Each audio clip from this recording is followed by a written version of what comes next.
Mahal na Birhen ng Medalyang Milagrosa, Pransya, ika-27 ng Nobyembre, 1830. Si Catalina Labure ay isang nobisyada noong nagpakita ang Mahal na Birhen 3 beses mula Hulyo hanggang Disyembre taong 1830 sa Rue de Bac, isang kalye sa Paris.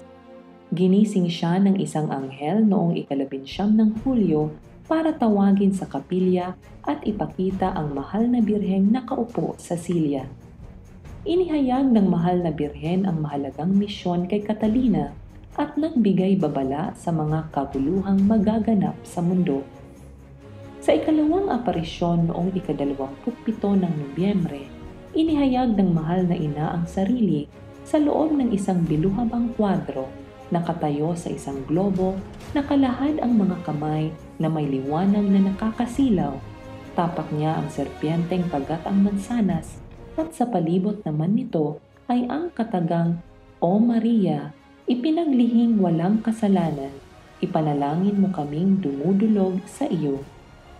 Ang likod ng medalyon ay may titik M at krus sa ibabaw. Sa ibaba ay ang puso ni Jesus na may koronang tinik at ang kalinis-linisang puso ni Maria na may nakatarak na espada at 12 bituin sa paligid. Hiniling ng Birheng Maria ang pagpapagawa ng medalyon ayon sa pangitain.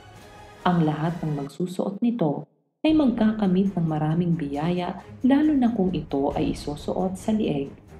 Dinala ni Catalina sa namumuno ang mensahe ng Birhen. Pagkalipas ng 2 taon, ang medalyon ay nagawa at ipinamahagi sa Paris. Pinatunayan ang maraming kababalaghan dulot nito, kung kaya ito ay tinawag na mapaghimalang medalya.